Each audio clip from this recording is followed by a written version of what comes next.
want to talk for a few minutes about what it means to be a queer affirming therapist. For starters, to be a queer affirming therapist, it means that I subscribe to queer theory, which is a sociological theory, over a psychological theory above all other treatment modalities and ways of understanding people.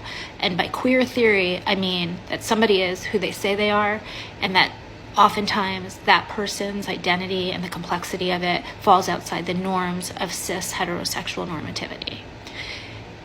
I don't think about CBT or interpretation or psychodynamic theory before I just think about how do I affirm this person's identity, understand that this client is coming in with fears about their identity, and that I am here to affirm them and to allow for the fluidity of how their identity over time shifts throughout our relationship or stays exactly the same.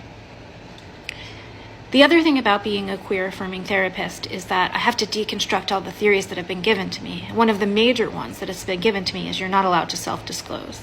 And I can tell you that the idea of not self-disclosing to a client is based on a cis-heteronormative power structure that keeps the queer client feeling totally alone. So if you're a queer therapist or if you're a straight therapist, withholding that information from your client is a way of abusing power in the treatment relationship.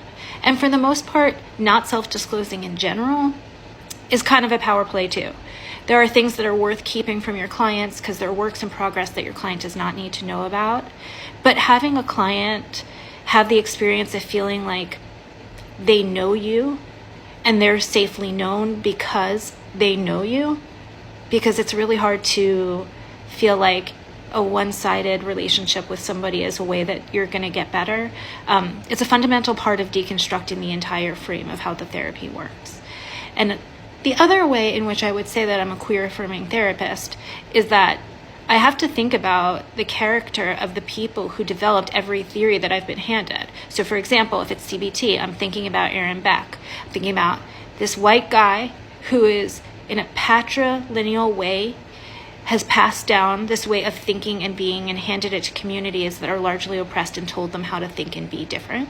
Or I think about Sigmund Freud's history and where all of his issues came from and why we still are living with basically a father of therapy, or somebody we think about as a father of therapy, to inform our thinking. I don't want a father when I'm figuring this out. That's not queer enough for me.